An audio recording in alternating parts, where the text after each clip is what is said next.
Le premier bulletin que nous démarrons avec la convocation ce mardi de la patronne de Sweet Beauté dans l'affaire opposant Ousmane Sonko à Adji Sarr. Oui, Fatih Ndeye Khady Ndiaye va faire face au juge ce matin. Certaines presses disent que ce sera avec son mari.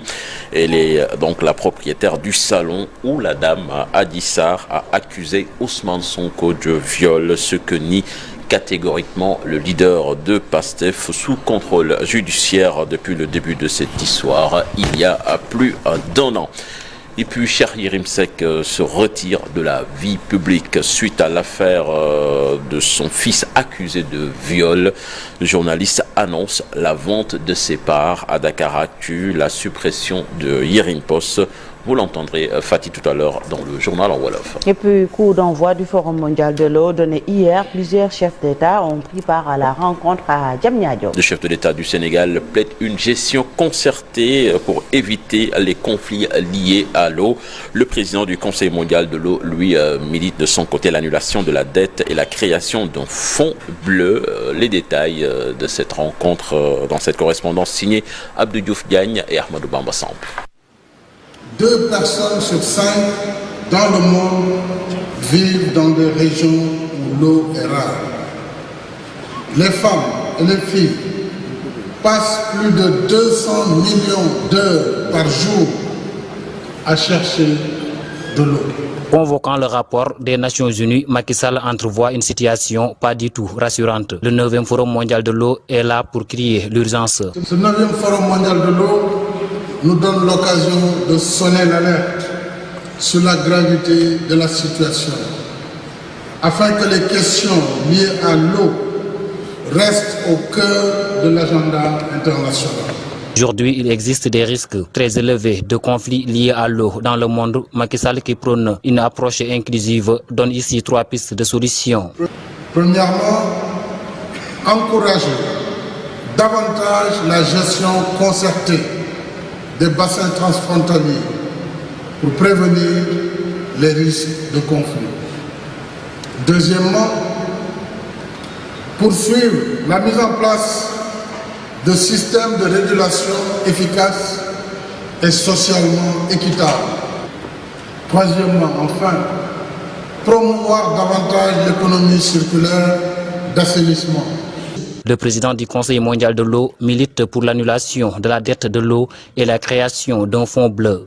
Obligation aussi, la 3e, celle qui a trait au financement. Nous ne voulons plus entendre cette triste rengaine. L'eau n'a pas assez d'argent et l'argent n'a pas assez d'eau. D'abord la dette. Sur ce point, Monsieur le Président, nous nous rejoignons depuis longtemps. Nous continuons à demander l'annulation de la dette de l'eau pour les États et les collectivités les plus pauvres. Plusieurs thématiques liées à l'eau seront abordées durant le Forum mondial de l'eau qui va durer 6 jours. La cérémonie d'ouverture a vu la présence de nombreux chefs d'État et de représentants d'institutions internationales. Abdou Diouf Diagne. Pendant ce temps, Frappe France Dégage, la COSIDEP et d'autres organisations de la société civile sont dans la rue pour dénoncer la gestion de l'eau au Sénégal. Dans ce reportage, vous allez les entendre sur la tenue d'un forum alternatif mondial de l'eau, un événement sur 5 jours, occasion pour d'exposer les vrais mots liés à l'exploitation de l'eau au Sénégal. Un sujet signé Maïmouna Ndiaye et Ababakar Kamara. De la place de la Nation au rond-point Doudou Ndiaye Coumba Rose, ils n'ont cessé de lancer des messages. Ces membres de la société civile se disent outrés par l'organisation d'un forum mondial de l'eau par l'État du Sénégal. L'État du Sénégal est disqualifié pour accueillir un sommet sur l'eau, un forum sur l'eau. Cet État du Sénégal qui dépossède les paysans, qui géraient leur eau à travers leur forage pour le donner aux multinationales. Quand le président de la République du Sénégal voit son beau-frère, le ministre Mansour Faye, corrompu par Suez, donner la gestion de la fourniture de l'eau urbaine à Suez. À la place, il propose un forum parallèle. N'oubliez pas de venir tous les jours tendre le micro au peuple du Bénin, du Togo, du Mali, d'Afrique en général, qui souffrent au quotidien de l'exploitation, de la spoliation hydrique, de l'accaparement hydrique. La lutte continue.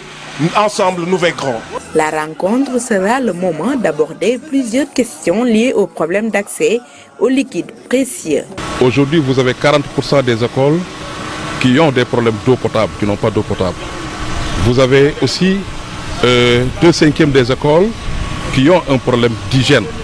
Donc ce qui fait aujourd'hui que face à ces calamités, vous vous rappelez de la Covid et de toutes ces crises sanitaires, nous avons besoin d'avoir de l'eau à l'école.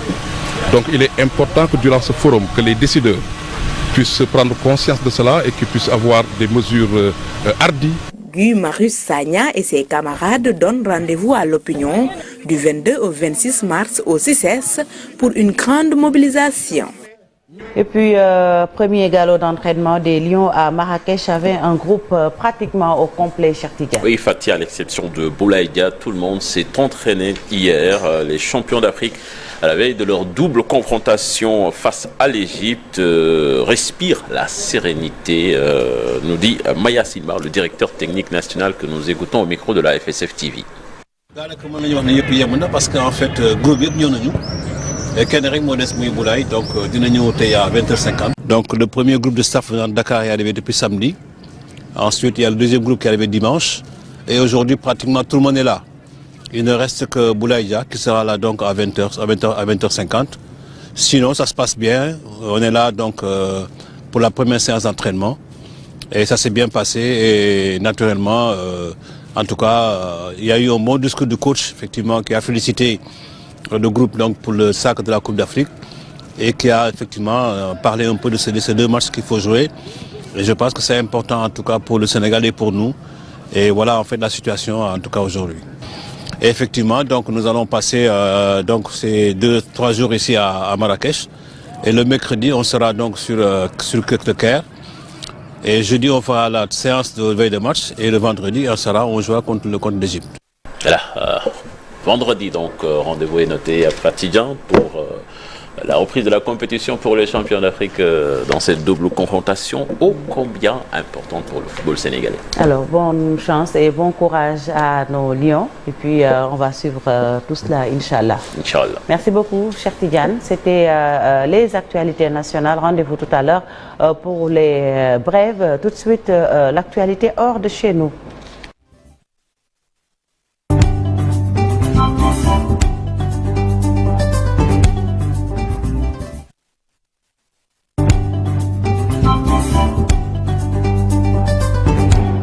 Alors, l'actualité hors de chez nous avec Ibou Diouf.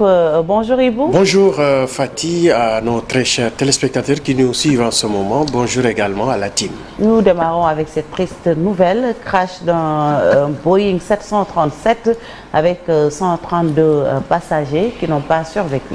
Le pire de l'aviation chinoise depuis 30 ans, un terrible accident du Boeing 737 a eu lieu hier dans le sud-ouest de la Chine. L'avion transportait 132 personnes.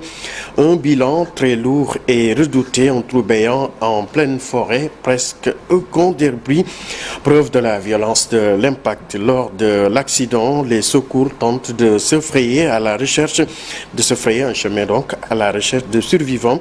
Les 132 étaient à bord de l'avion de l'une des principales compagnies chinoises, la China Eastern Airlines. Le vol avait décollé Kunming et avait pour destination Canton. En Suède, à présent, 2 femmes tuées dans une attaque dans un lycée de Malmö. Le suspect, un élève de 18 ans, a été interpellé. Les circonstances de ce drame restent à élucider. Les 2 femmes âgées d'une 50aine d'années étaient des employés de l'école, a annoncé la police dans un communiqué. Au Mali, commotion et consternation, hommage après le décès de Souleymane Boubèye Maïga. La mort du détenu, donc Souleymane Boubèye Maïga, ancien premier ministre du Mali entre 2017 et 2019, âgé de 68 ans, suscite une vague d'émotion. Depuis l'annonce de sa disparition, les messages de condoléances et d'hommages se multiplient sur le continent. Moussa Faki Mahamat, président de la Commission de l'Union africaine, exprime sa tristesse suite à cette disparition. Même émotion partagée par le président du Niger, Mohamed Bazoum, qui affiche sa consternation. La mort de Souleymane Boubèye Maïga lui rappelle celle du président Modibo Keïta en 1977. Je pensais que de tels assassinats relevé d'une autre ère, écrit le chef de l'État nigérian sur son compte Twitter. En Côte d'Ivoire, le président donc Alassane Ouattara lui a adressé des condoléances les plus émues à la famille et aux proches. Guerre en Russie, le groupe Meta qui donc détient Facebook et Instagram interdit pour cause d'activités extrémistes. Les réseaux sociaux donc Facebook et Instagram étaient déjà interdits. WhatsApp, une autre application détenue par Meta, n'est pas donc pour l'instant concernée par les mesures de rétorsion. Les autorités russes avaient demandé il y a 2 jours de classer Meta organisation extrémiste. L'armée et les dirigeants russes en lien avec l'opération militaire de Moscou en Ukraine, eux, ont sont permis de pouvoir communiquer à travers ces réseaux sociaux. Religion à présent, le pape François promulgue sa réforme de la curure romaine, la précédente constitution apostolique de l'administration du Vatican datée de 1998 par Jean-Paul II. François en avait fait l'un de ses dossiers prioritaires. Le pape François a promulgué donc cette nouvelle constitution le 13 mars 2013, date à laquelle il avait donc entamé ce processus et dont l'apparition était attendue depuis longtemps. En sport, pour terminer, tennis, c'est le joueur de 24 ans, classé aujourd'hui 20e, qui est sorti vainqueur pour terminer avec un 6-3, 7-6 et 5.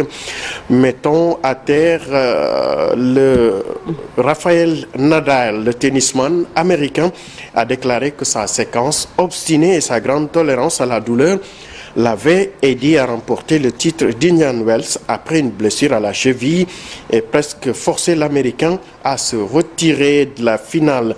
Le Rafael Nadal, le joueur de 24 ans, a surmonté donc une douleur atroce pour briser la série de 20 victoires de l'Espagnol Rafael Nadal. Sokhna Fati. Merci beaucoup Ibou Diouf, et puis on se retrouve tout à l'heure pour la version Wolof. Tout de suite, Café Presse, Café Court avec Chérif.